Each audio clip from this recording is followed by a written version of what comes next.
ఓం నమో వెంకటేశాయ. 2026 ఆంగ్ల సంవత్సరాది మరియు శ్రీ పరాభవనామ సంవత్సరానికి సంబంధించినటువంటి వృషభ రాశి ఫలితాలను తెలుసుకుందాం. వృషభ రాశిని ఇంగ్లీష్లో టారస్ అంటారు. అలాగే కృత్తిక 2, 3, 4 పాదములు, రోహిణి 1, 2, 3, 4 పాదములు, మృగశిర 1, 2 పాదములు, ఆదాయం 5, వ్యయం 14, రాజపూజ్యం 5, అవమానం 4. ఈ సంవత్సరము గురువు శని ఇద్దరు మంచి మరియు చెడు చేయడం వల్ల శుభ అశుభ మిశ్రమ ఫలితాలు అనేటువంటివి కనిపిస్తా ఉన్నాయి. సంసార జీవితంలో ఆనందము, ఉత్సాహ ప్రోత్సాహాలు, అలాగే మనో నిశ్చిత కార్యాలు నెరవేరును. స్థిరాస్తిని వృద్ధి చేయుదురు, అంటే ఇల్లు గాని కట్టడం గాని లేదా జాగలు కొనుక్కోవడం గాని ఇలాంటివి చేసే అవకాశం ఉంది. అలాగే జీవితంలో ఆనందము, పదవులు, బహుమానాలు పొందుతారు, అంటే ఉన్నటువంటి ఉద్యోగంలో ప్రమోషన్లు గాని పదవులు గాని రాజకీయ నాయకులకు సంబంధించినటువంటి పదవులు కానీ వరించడం కానీ ఇలాంటివి దానివల్ల ఆనందాన్ని పొందుతారు. అలాగే అధికారుల అనుగ్రహం వల్ల, అంటే అధికారుల అనుగ్రహం అనేటువంటిది చాలా ఎక్స్ట్రీమ్ గా ఉంటుంది. అలాగే దానివల్ల కూడా విలువైనటువంటి వస్తువులను కొనుగోలు చేస్తారు. మరియు ముఖ్యంగా కొన్ని విషయాలలో అపనిందలు అనేటువంటివి కనిపిస్తా ఉన్నాయి. సో జాగ్రత్తగా ఉండండి, అంటే మీరు చేయనటువంటి పని కూడా అపనిందలు ఏర్పడేటువంటి అవకాశాలు కనిపిస్తా ఉన్నాయి.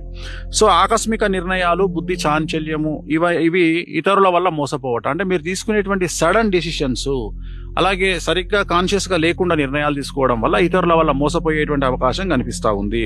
సో నమ్మిన వారి వల్ల మానసికమైన ఇబ్బందులు, అంటే మీకు నమ్మిన వారి వల్ల అంటే మీరు బాగా నమ్మడం వల్ల వారు మిమ్మల్ని మోసం చేసే అవకాశం ఉంది. కలియుగం అంతే కదా, ఎక్కడైతే నమ్మకం ఉంటుందో అక్కడ చీటింగ్ ఉంటుంది. సో నమ్మడం వల్ల మోసపోతారు. అందువల్ల ధన నష్టము, అంటే నమ్మడం వల్ల ధన నష్టం, అంటే అప్పులు ఇవ్వడం కానీ సలహాలు ఇవ్వడం కానీ ఏదో చేయడం వల్ల తప్పుడు. అలాగే నమ్మిన వారి వల్ల ఎప్పుడైతే మీరు మోసపోతారో ఆటోమేటిక్గా మీకు బాధ అనేటువంటిది కలుగుతుంది కదా. సో ఆ బాధ, ఆ దుఃఖం అనేటువంటిది మీరు ఫేస్ చేయాల్సి ఉంటుంది. అలాగే మాతృవంశ సూతకములు కనిపిస్తా ఉన్నాయి. మాతృవంశ సూతకములు అంటే తల్లికి వంశానికి సంబంధించినటువంటి వాళ్ళు ఎవరో చనిపోవడం వల్ల ఆ సూతకం పట్టాల్సినటువంటి పరిస్థితి గోచరిస్తూ ఉంది. అలాగే అన్నిటికంటే ముఖ్యంగా వాహన ప్రమాదాలు ఈ సంవత్సరం కనిపిస్తా ఉన్నాయి. వృషభ రాశి వారికి జాగ్రత్తగా ఉండండి. రాత్రి ప్రయాణాలను వాయిదా వేసుకోండి.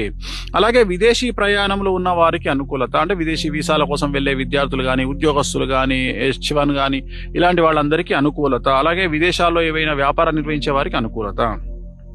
అలాగే వీసా లభించేటువంటి అవకాశాలు, విదేశీ వీసా లభించేటువంటి అవకాశాలు కనిపిస్తా ఉన్నాయి.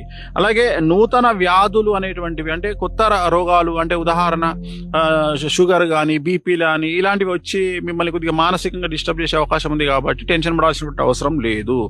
సో ఆరోగ్య భంగములు, అలసట అనేటువంటివి కూడా కనిపిస్తా ఉన్నాయి. మరి ముఖ్యంగా భార్యకు సంబంధించి ఆరోగ్యపరమైన ఇబ్బందులు, అలాగే చిన్నదో పెద్దదో ఒక చిన్న ఆపరేషనో పెద్ద